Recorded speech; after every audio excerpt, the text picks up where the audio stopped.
भगवान नाम जप की महिमा। एक बार तुलसीदास जी से किसी ने पूछा, कभी कभी भक्ति करने को मन नहीं करता, फिर भी नाम जपने के लिए बैठ जाते हैं, क्या उसका भी कोई फल मिलता है? तुलसीदास जी ने मुस्कुरा कर कहा, तुलसी मेरे राम को रीच भजो या कि होम पढ़ा जामे सभी उल्टा सीधा बीच, अर्थात भूमि में जब बीज बोए जाते हैं तो नहीं देखा जाता कि भी उल्टे पड़े हैं या फिर सीधे, पर फिर भी समय बीतने के साथ फसल बन जाती है। इसी प्रकार नाम सुमिरन कैसे भी किया जाए उसके सुमिरन का फल और भगवान का नाम हमेशा जपना चाहिए। यह जरूरी नहीं कि मुख से जोर जोर से भगवान का नाम होना चाहिए। अपने मन में भी ध्यान करके भगवान राम, श्री कृष्ण या जगत गुरु भगवान शिव आदि का नाम जपा जा सकता है।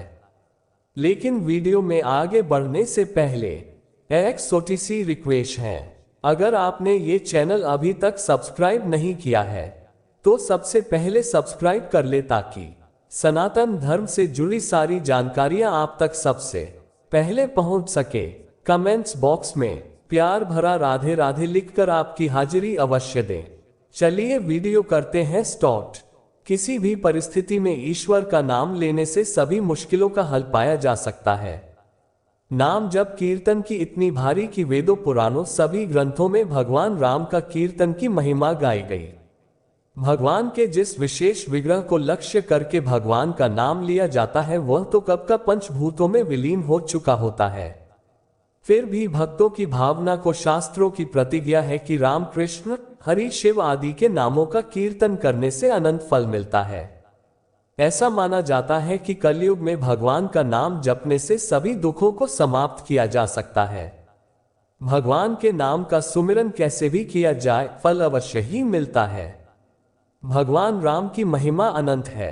राम का नाम जपने से कलयुग में मोक्ष की प्राप्ति होती है। इस प्रकार श्री हरि के नाम की महिमा भी अनंत। श्री हरि के नाम की महिमा अर्थात जो मनुष्य परमात्मा के 2 अक्षर वाले हरि के नाम का उच्चारण करते हैं वे उसके उच्चारण मात्र से मुक्त हो जाते हैं और इसमें कोई शंका नहीं। हरे कृष्ण कृष्ण कृष्ण हरे हरे, हरे राम राम राम हरे हरे, जो ऐसा कहते हैं उन्हें कलयुग में कोई भी हानि नहीं पहुंचा सकता। एक बार की बात है, राजा है, मुख्यमंत्री ने मार्ग में किसी ब्राह्मण को भीख मांगते हुए देखा। राजा ने महामंत्री से पूछा, यह क्या है? महामंत्री ने तत्काल कहा, महाराज मुझे लगता है कि रास्ता भूल गया है।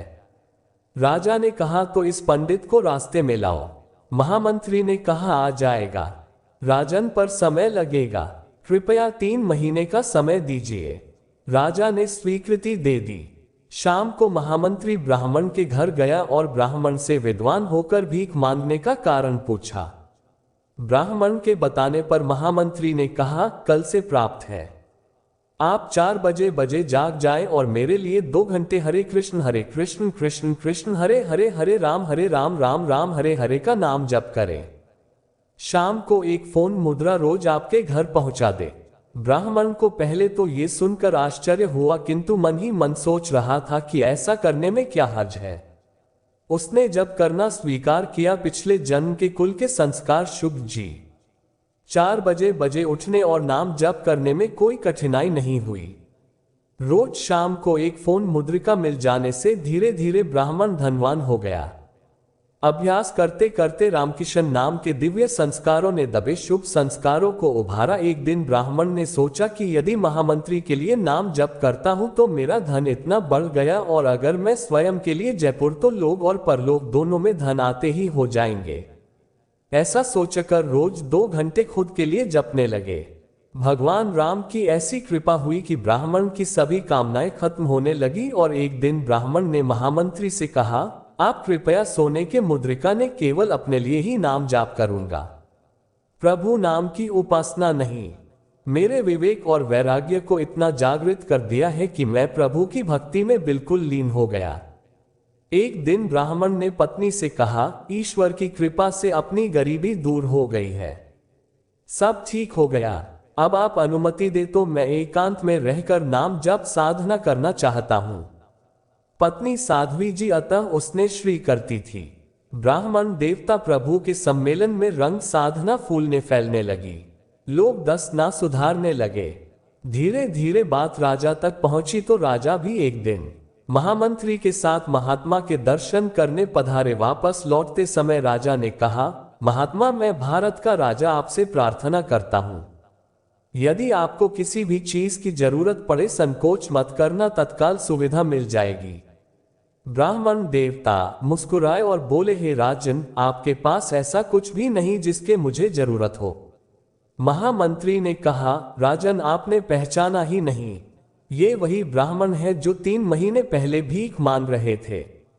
प्रभु नाम के जप ने एक भिखारी को सच्चा ताता बना दिया। ये सुनकर राजा बड़े हैरान है। ये है नाम जप का प्रभाव जो सच्चे अधिकारी से सच्चा दाता बना दे। जय श्री हरि। गरुड़ पुराण कथा, रामायण, गीता और महाभारत की ऐसी कई रोचक कहानियां हैं जो हम आपको बताते रहेंगे। हमसे जुड़े रहने के लिए हमारे चैनल को सब्सक्राइब कीजिए। आपका बहुत बहुत धन्यवाद।